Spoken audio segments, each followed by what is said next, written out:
భాగస్వామ్యంతో future university అందిస్తున్న ఈ అద్భుత కోర్స్ కేవలం 180 మందికి మాత్రమే లభించే అరుదైన అవకాశం.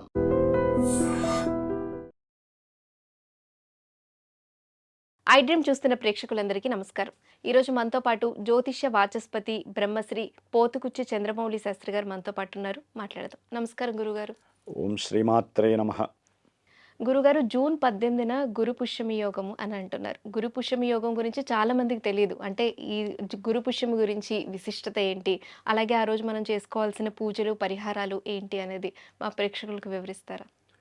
చాలా చక్కటి విషయ పరిజ్ఞానంతో కూడినటువంటి ప్రశ్నమ్మ ఇది. మీరు అన్నట్టుగా చాలామందికి కొన్ని తెలియవు.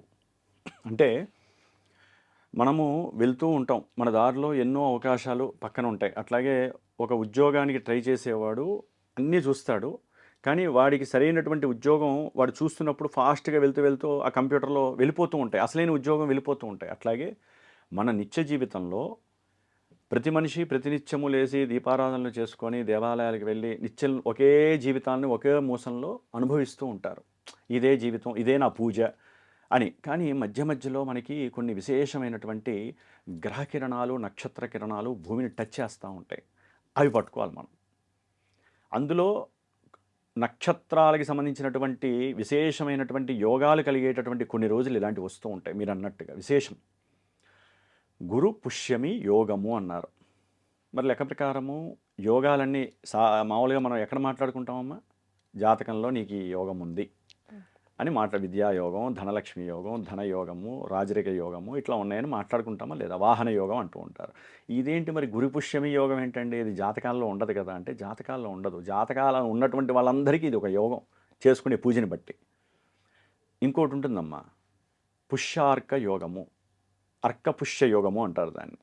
అర్కుడు అంటే సూర్యభగవానుడు.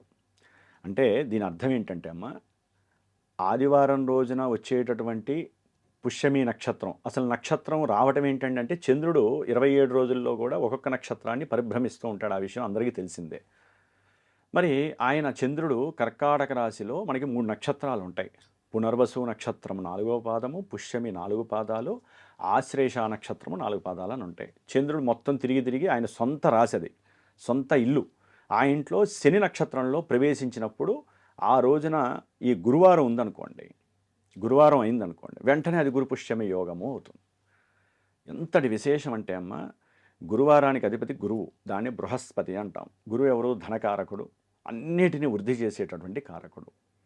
ప్రతి మనిషికి నాలెడ్జ్ అవసరమా లేదా చెప్పండి? ఇంటెలిజెన్స్ అంటారు నాలెడ్జ్. అది లేకుండా మనిషి సంపాదించగలడా? అసలు డబ్బును చూడకుండా ఒక్క మనిషి అన్నా ఉంటాడా? ఉండడు. అట్లాగే అప్పుల బాధలు కూడా లేనివాడు చాలా తక్కువ. అందరూ అప్పులు ఉంటూనే ఉంటాయి ఏదో రకంగా. జలసాలకి చేయొచ్చు, సౌఖ్యానికి చేయొచ్చు, కుటుంబ బాధలకి చేయొచ్చు, ఆపరేషన్స్కి చేయొచ్చు, ఆరోగ్యం బాలేకి చేయొచ్చు. ఏ విషయంలోనైనా సరే ప్రతి మనిషికి అప్పుల బాధలు ఉంటాయి. అట్లాగే రాజకీయాలలో కూడా ఎన్నో సంవత్సరాలు 25 ఏళ్ళు, 20 ఏళ్ళు, 15 ఏళ్ళు కష్టపడి అందరి కాళ్ళు పట్టుకొని వీళ్ళకున్న నాలెడ్జ్ని, తెలివితేటలను ఉపయోగించి డబ్బులు ఖర్చు పెట్టి ఆస్తులు అమ్ముకొని ఇంకా ఎదగినటువంటి వాళ్ళు ఎంతోమంది ఉన్నారు. చివరికి కౌన్సిలర్గా కావచ్చు, గ్రామ పంచాయతీ లీడర్గా కావచ్చు, ఎక్కడ ఎదగిన వాళ్ళు, ఎమ్మెల్యేలకు చేసి కూడా ఎదగిన వాళ్ళు చాలామంది ఉన్నారు. మరి ఈ రాజకీయ నాయకులతో పాటుగా ముఖ్యంగా సినిమా వాళ్ళలో కూడా తిరుగుతూనే ఉంటారు ఆఫీసుల చుట్టూ, కానీ వాళ్ళకి మాత్రం ఛాన్సెస్ దొరకవు. అట్లాంటి వాళ్ళు కూడా చాలామంది ఈ యొక్క గురు పుష్యమి యోగంలో చేసుకోవాల్సినటువంటి పూజలను కనుక చేసుకున్నట్లయితే యోగం టచ్ అవుతుంది వాళ్ళకి. అత్యంత యోగం అమ్మాయి. దానికి తోడు మీరు ఇందాక అన్నారు, మనకి జూన్ 18వ తేదీన ఈ యొక్క గురుడు కర్కాటక రాశిలో ఉండి, మరి చంద్రుడు ఇందాక నేను అన్నట్టుగా పుష్యమి నక్షత్రం తన సొంతిల్లే కదా అది. అంటే చంద్రుడు గురుడు కలిశారంటే గజకేశ్వర యోగం అని కూడా అంటారు దాన్ని. యాక్చువల్లీ అదే రాశిలో శుక్రుడు కూడా ఉన్నాడుగా, లక్ష్మీకారకుడు. అసలు ఎంత యోగం అమ్మా ఇది! అది అన్ని కొన్ని గురు పుష్యమి యోగం వచ్చినప్పుడు గురుడు శుక్రుడు ఇలా కలిసి ఉంటారుగా. గురువారం రోజున చంద్రుడు పుష్యమి నక్షత్రంలో వచ్చినప్పుడు మాత్రమే గురు పుష్యమి యోగం అన్నారు. అలాంటిది చంద్రుడు గురుడు కలిసి, చంద్రుడింట్లో ఉండి శుక్రుడు కూడా కలిసి ఉండి, అదే రోజున గురుడు సొంత నక్షత్రం వదిలి పుష్యమి నక్షత్రంలోకి అడుగు పెడుతున్నాడు. ఇంక సామాన్యమైన యోగం అమ్మా ఇది. అయితే గురుగారు అంటే ఇంతటి యోగం కలిగించే రోజు అంటే చాలామంది మీరు చెప్పారు. అంటే రాజకీయ నాయకులు కావచ్చు, లేదా సినిమా వాళ్ళు కావచ్చు, వారికి తగిన అవకాశాలు వాళ్ళకి రావు అని. అంటే ఇలాంటి రోజు మనం పూజ గాని, లేదంటే ఏదైనా పరిహారాలు గాని చేసుకుంటే వాళ్ళకి మంచి జరుగుతుంది అని. అంటే ఇంట్లో చేసుకోలేనటువంటి వారు పరిహారాలు అన్నీ అంటే వారికి వారు సొంతంగా చేసుకోలేనటువంటి వారి గురించి మీరు అంటే సొంతంగా మీ పీఠంలో ఏమన్నా పూజ చేసే అవకాశం ఉందా గురుగారు? తప్పకుండా అమ్మా. ఇలాంటి అవకాశాలు వచ్చినప్పుడు ముందు నేను మిస్ చేసుకోనమ్మా. అంటే నా పరిధిలో నా గురుత్వాన్ని వృద్ధి చేసుకోవటానికి ఒక గురువుగా నాకు జ్ఞానం అనేదే సంపద. ఆ జ్ఞానాన్ని నేను వృద్ధి చేసుకుంటేనే నా కుటుంబ పోషణ జరుగుతుంది. అట్లాగే నా జ్ఞానం వృద్ధి చెందితే నా కీర్తి ప్రతిష్టలు పెరుగుతాయి. నా వరకు నాకు అదే పరిధిగా ఒక సినిమా యాక్టర్ ఉన్నాడు అనుకోండి, లేదా సినిమా డైరెక్టర్ ఉన్నాడు, సినిమాల్లో పనిచేసేవాళ్ళు ఆ పరిధిలో వాళ్ళు ఎదగాలనుకుంటారు. కానీ వాళ్ళందరూ నేను కూడా గురువున వాళ్ళని కోరుకోరుగా. నేను సినిమా యాక్టర్ వాళ్ళని కోరుకోను, రాజకీయ నాయకుడు వాళ్ళని అసలు కోరుకోను. అట్లాగే ఒక రాజకీయ నాయకుడు ఎంతో చేసి నాలాగా వాళ్ళని కోరుకోడు. వాళ్ళు మంచి మాట్లాడి మేము గురుత్వంలో ఉండాలని. అంటే ఎవరి పరిధిలో వాళ్ళు యోగాల్ని బలపరుచుకోవాలి. కాబట్టి ముందు ఇలాంటి యోగాల్ని నేను బలపరచుకోవడానికి చూస్తూ ఉంటాను. చూసినప్పుడు మరి ఈ విలువ అందరికీ రావాలిగా. ఆ విలువ, ఆ చేసేటటువంటి పూజాదికాలు, హోమాలు, ఆ ఫలితం అందరికీ రావాలని కోరుకునేవాడే గురువు. అంతేగాని ఈ యోగం ఎవరికి చెప్పకూడదు, నా వరకే నేను చేసేసుకొని ఆ యోగాన్ని నేనే బలపరుచుకుంటాను, ఆ సంపద జ్ఞాన సంపద అంతా నాదే అని అనుకుంటే అది గురుత్వం కాదు, స్వార్థపరత్వం అవుతుంది. అందుకని గురువులు ఎంతసేపటికి కూడా జ్ఞానాన్ని బయటికి వదిలేస్తూ ఉంటారు. దానివల్ల ఏంటి, తెలియని వాళ్ళు ఎంతోమంది పట్టుకొని కొంతమంది చేసుకొని వృద్ధిలోకి వచ్చిన వాళ్ళు ఎంతోమంది ఉన్నారు. అందుకని కొంతమందికి ఈయన నా గురువు అని పెట్టేసుకుంటారు. అట్లా ఏదైనా వాళ్ళనే అడుగుతారు. కాబట్టి అలాంటి మీరు అడిగింది చాలా మంచి విషయం. నేను చేసేది చెప్తాను. అయితే ఏంటంటే అమ్మా, ఈ పుష్యమి నక్షత్రం అనేటటువంటిది ఏంటంటే, మనకి నక్షత్రాలు 27 ఉంటాయి కదా. పుష్యమి నక్షత్రము అనేటటువంటిది మహాకాస్మిక్ నక్షత్రం. పవర్ఫుల్ నక్షత్రాలు ఏవంటే కాస్మిక్ నక్షత్రాలు 18 ఉంటాయి. వాటిల్లో పుష్యమి నక్షత్రం అన్నిటికన్నా గొప్ప కాస్మిక్ రేస్ ఇచ్చేటటువంటి నక్షత్రాలు. అది వెదజల్లుతూ ఉంటుందట కిరణాలు ఆ రోజున. అట్లాగే ఆ నక్షత్రానికి అధిష్టాన దేవత ఎవరు అంటే గురువు, బృహస్పతి. కాబట్టి ఇంత అనుసంధానమైనటువంటి పుష్యమి నక్షత్రం, గురు పుష్యమి యోగా రోజున ప్రతి ఒక్కరూ కూడా సాధ్యమైనంత వరకు ఉదయాన్నే ముందు వాళ్ళు చేసేది, కొంతమంది ఉంటారు కదమ్మా చేసేది, వాళ్ళు కూడా నేను చెప్తాను. పసుపు బట్టలు చక్కగా రాత్రిపూటే ఆరవేసుకొని ఉదయాన్నే లేచి సూర్యోదయానికి పసుపు బట్టలు ధరించి ఆవు నేతితో దీపారాధనలు చక్కగా ఒక పెద్ద దీపారాధన ప్రమిద ఒకటి తీసుకొని మట్టిది, దాంట్లో ఆవు నెయ్యి వేసి 16 ఒత్తులు వేసి దానికి అలంకరణ పూజ అన్నీ చేసుకొని వీళ్ళు వస్త్రధారణ చేసుకొని గంధము తప్పకుండా ధరించాలి. వీళ్ళు విభూది, గంధము, కుంకుమ తప్పకుండా ధరించి, స్త్రీలైతే కాళ్ళకి పసుపైన రాసుకోవాలమ్మ, వివాహం కాని వాళ్ళు కానీ. ఎందుకంటే అమ్మ, పుష్యమి నక్షత్రం అనేటటువంటిది ప్రతి విషయంలో మానసిక క్షోభని కలుగజేస్తూ ఉంటుంది. చంద్రుడు ఆ నక్షత్రంలో ఉంటే ఏంటంటే మనసు మీద ప్రభావం ఎక్కువ ఉంటుంది. ప్రతి విషయము, వివాహ ఆలస్యాలు, వ్యాపారంలో నష్టాలు, కష్టాలు, అప్పుల బాధలు, కోర్టు సమస్యలన్నీ కూడా పోస్ట్ పోన్ అంటేనే ఈ నక్షత్రం. అంటే చంద్రుడు మనసు సహకరించదు. కాబట్టి ఇంత ఘోరమైనటువంటి సిచ్యువేషన్కి మరి దీనికే యోగాన్ని మన వాళ్ళు ఋషులు ప్రతిపాదించారు. కాబట్టి ప్రతి ఒక్కరు కూడా ఆ రోజున ఆ విధంగా చేసుకుంటూ, గురువుకి సంబంధించినటువంటి స్తోత్రం ఉంటుంది, నక్షత్రానికి సంబంధించినటువంటి ఇది ఉంటుంది. ఆ రెండింటికి సంబంధించి ఆ రోజున ఒక మూల మంత్రం ఉంటుందమ్మా. అది నేను ఎవరైనా ఫోన్ చేస్తే ప్రత్యేకించి నేనన్నా చెప్పడం, లేకపోతే మెసేజ్ కానీ చేయటమే చేస్తాను. ఎందుకంటే కొన్ని విషయాలు మనం దీని ద్వారా చెప్పకూడదు. బీజాక్షరాలను ఎప్పుడు కూడా మీరు ఇది చదివేయండి మీకు యోగం కలుగుతుందని చెప్పకూడదు. అభీష్టం ఉన్నవాళ్ళు కొన్ని వేల మంది విన్నా వాళ్ళలో నలుగురే ఫోన్ చేశారనుకోండి, ఆ నలుగురికి నేను చెప్తే అది మంత్రం అవుతుంది, గురువుని కాబట్టి. దానికి కూడా నాయన పలానా రోజు నువ్వు ఇట్లా కూర్చో నేను చెప్తానని చెప్తాం, లేకపోతే మెసేజ్ చేస్తే వాళ్ళు దేవుడి ముందు కూర్చొని చేసుకుంటారు. కాబట్టి ఆ మంత్రము లేదా మామూలుగా పూజ చేసుకోవటం ఒక విశేషము.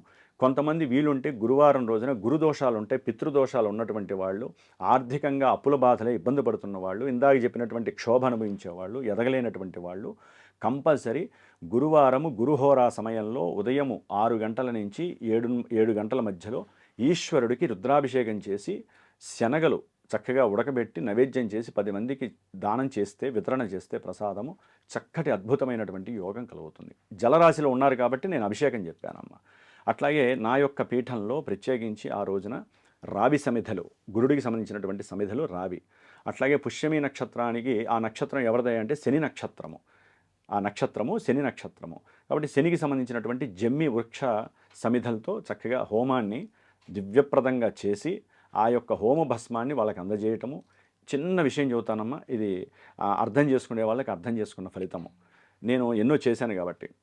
శాస్త్రంలో ఏం చెప్పిందంటే కొంత వైబ్రేషన్ థియరీలో బంగారము, వెండి, రాగి ఈ 3 కూడా కొన్ని పాళ్ళల్లో కరిగించేసి, దానికి ముందు రోజు 2 రోజుల ముందు కానీ కరిగించేసి దాన్ని చక్కగా వేలికి కొంతమంది మామూలుగా రింగ్స్లా పెట్టుకుంటారు చూసారా, అలా 2 స్టిక్స్ లాగా చేసేసి ఆ 2 స్టిక్స్ ఎవరైతే కోరుకుంటే, నేనైతే ఆ రోజున ప్రత్యేకించి దాన్ని ధరిస్తానమ్మా. ఆ యొక్క దాన్ని పూజలో మండపారాధనలో పెట్టి హోమం చేసిన తర్వాత మంచి బీజాక్షర మంత్రం ఉంటుందమ్మా దీనికి. ఆ రోజున హోమం చేస్తే, నేను చేసేటటువంటి ఈ హోమము అక్కడి నుంచి పుష్యమి నక్షత్రం అంటే ఏంటమ్మా, గ్రహాలు మనకి కొన్ని లక్షల కిలోమీటర్లే, అవి కాంతి సంవత్సరాల దూరంలోంచి మన మీద వెలుగులు కిరణాలు ప్రసాదిస్తున్నప్పుడు మనం చేసే హోమము అక్కడికి వెళ్ళి ఏదైతే నేను రింగులు ఉన్నాయో ఆ 2 స్టిక్స్ని 2 రింగులలాగా తయారు చేయాలమ్మా. చేసి ఆ హోమం చేసిన తర్వాత ఆ హోమ భస్మాన్ని దాంట్లో ముంచేసి ఆ రోజుల్లో నా పీఠంలో పెడతాను, నేను పిరమిడ్లో పెడతాను, శక్తి ఇంకా ఎక్కువ కావటానికి. చేసి తర్వాత ఒక 4-5 రోజుల్లో నేను ఎవరైతే కోరుకుంటారో ఆ చక్కగా ఆ యొక్క రింగుని వాళ్ళకి పంపిస్తాను. ఇదేదో వ్యాపారపరంగా చెబుతున్నది కాదమ్మా, ఇది విశేషమైనటువంటి యోగాన్ని కలిగించేటటువంటి ఒక అద్భుతమైనటువంటి రెమెడీగా నేను ఒక శాస్త్రంలో చదివి దాన్ని అన్వయించి ఎన్నో సంవత్సరాల క్రితం చేసి వాళ్ళ అభివృద్ధిలోకి వచ్చి నేను చెప్తున్న విషయం. కాబట్టి హోమము చేయటమే కాదు, హోమానికి తగ్గట్టుగా అదేంటంటే ఇప్పుడు ఒకసారి ఆ రింగు పెట్టుకున్నారనుకోండి, శాశ్వత కాలంగా దాన్ని వాళ్ళు తప్పకుండా ప్రతి పుష్యమి యోగంలో ఏదొచ్చినా సరే, పుష్యార్క యోగం కానీ గురు పుష్యం వచ్చినప్పుడల్లా హోమం చేసేవాళ్ళు ఎవరన్నా ఉంటే ఆ హోమం దగ్గర పెట్టి హోమ భస్మాన్ని చక్కగా దానికి మళ్ళీ రంగరించేసి అభిషేకం చేసుకొని ధరిస్తే దాని శక్తి తీవ్రతరం అవుతూ ఉంటుంది. ఆ 3 బంగారము, వెండి ప్లస్ రాగి ఈ 3 కూడా కుజ శుక్ర గురు బంధం అంటారు దీన్ని. కాబట్టి చాలా విశేషమైనటువంటి ఎవరు ఏది కోరుకుంటో అది సిద్ధిస్తుంది. ముఖ్యంగా అమ్మ దీంట్లో మళ్ళీ కొన్ని తేడాలు ఉన్నాయి. ఇది ధరించేవాళ్ళు తాతలు, ముత్తాత, అమ్మమ్మలు, నాయనమ్మలు వీళ్ళున్న వాళ్ళైతే కనుక కాస్త ఈ వేలికి ధరించాలి, ఇండెక్స్ ఫింగర్కి. అదే వాళ్ళు ఎవరు లేకపోయారనుకోండి ఈ వేలికి ధరించాలి. దీంట్లో మళ్ళీ కొన్ని మర్మాలు ఉంటాయి, అది ఎవరన్నా అడిగినప్పుడు నేను ఇచ్చేటప్పుడు వాళ్ళకి తెలియజేస్తాను.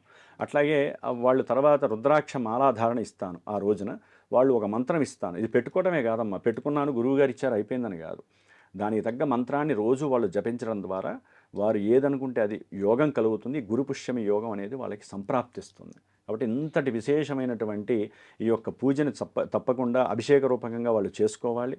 నేను ఎవరైనా నన్ను సంప్రదిస్తే వారికి ఒక మంత్రాన్ని ఇస్తాను, ఆ మంత్రాన్ని వాళ్ళు పఠించాలి.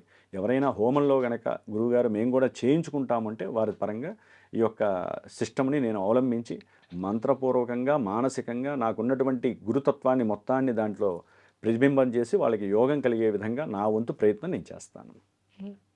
విన్నారు కదా గురు పుష్య యోగం విశిష్టత గురించి. అలాగే గురు పుష్య యోగం రోజు వారికి యోగం ప్రాప్తించాలి అంటే అన్ని రాసుల వారు ఎటువంటి పరిహారాలు చేసుకోవాలి, పూజలు చేసుకోవాలి, అలాగే గురుగారి పీఠంలో చేస్తున్న హోమంలో కూడా మీరు గురుగారిని సంప్రదించి ఆ హోమంలో పాల్గొనొచ్చు.